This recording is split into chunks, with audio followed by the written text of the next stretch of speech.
আসসালামু আলাইকুম ভিউয়ার্স, নতুন আরেকটা ভিডিওতে সবাইকে স্বাগতম জানাচ্ছি। আজকে ভিডিও টাইটেল এবং থাম্বনেইল দেখে বুঝতে পারছেন ভিডিওটা কি নিয়ে বানাতে যাচ্ছি। বিশেষ করে এই ভিডিওর অপেক্ষায় সবাই আছেন যে বাংলাদেশ থেকে কবে ইমার্জেন্সি হোক বা নরমালি হোক ফ্লাইট কবে শুরু হবে কাতার থেকে বাংলাদেশে যাওয়ার জন্য। ফাইনালি আমরা যে ইনফরমেশনটা পেয়েছি সেটা হচ্ছে আগামী 13ই মার্চ এবং 15ই মার্চ কাতার থেকে ইমার্জেন্সি দুইটা ফ্লাইট শিডিউল দিয়েছে কাতার এয়ারওয়েজ। কাতার থেকে যারা বাংলাদেশে যেতে যাচ্ছেন, যে সকল যাত্রীরা আটকে গিয়েছে তাদের উদ্দেশ্যে প্রথমে বলে রাখি, এই ভিডিও দেখে দয়া করে কেউ টিকিটের জন্য আমাদেরকে ফোন দিবেন না, কারণ কোনো টিকিট নাই।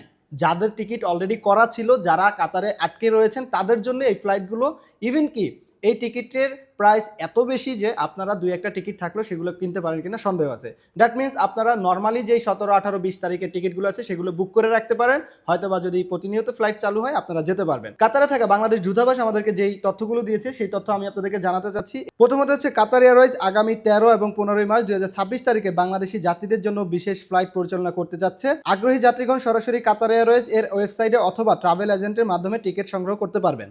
সো দ্যাট মিনস আপনারা যারা যেতে চাচ্ছেন কাতার এয়ারলাইন্সের সরাসরি অফিস অথবা ট্রাভেল এজেন্সির সাথে যোগাযোগ করতে পারেন। ইভেন কি যে 13 তারিখ এবং 15 তারিখে ফ্লাইটগুলো বাংলাদেশে যাচ্ছে, সেম ফ্লাইটগুলো আবারও কাতারে ব্যাক করবে যারা কাতার থেকে বাংলাদেশে গিয়ে বাংলাদেশে আটকে গেছেন তাদেরকে নিয়ে। সো দ্যাট মিনস আপনারা আপনাদের এজেন্সির সাথে কথা বলেন, এয়ারলাইন্সের সাথে কথা বলেন যে আপনারা আপনাদের টিকিটগুলো চেঞ্জ করে আসতে পারবেন কিনা। যেহেতু ফ্লাইট শুরু হয়েছে, আলহামদুলিল্লাহ এটাই আমাদের স্বস্তির বিষয় যে অন্তত আজকে প্রায় অলমোস্ট 14-15 দিন পরে কাতার থেকে ফ্লাইট যাচ্ছে বাংলাদেশে।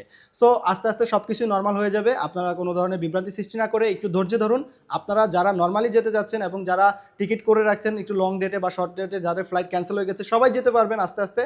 সো আমরা কামনা করছি যেন সবাই বাংলাদেশে যে পৌঁছাতে পারি সুন্দরভাবে, পরিবারের সাথে ঈদ করতে পারি, যার যার গন্তব্যস্থানে পৌঁছাতে পারি, এবং যারা কর্মের তাগিদে আবারও কাতারে আসতে যাচ্ছেন তারা কাতারে এসে পৌঁছাতে পারি। সো সবাই ভালো থাকবেন, সুস্থ থাকবেন। সকলের সাথে আবারও দেখা হবে নতুন কোনো ভিডিওতে। আল্লাহ হাফেজ।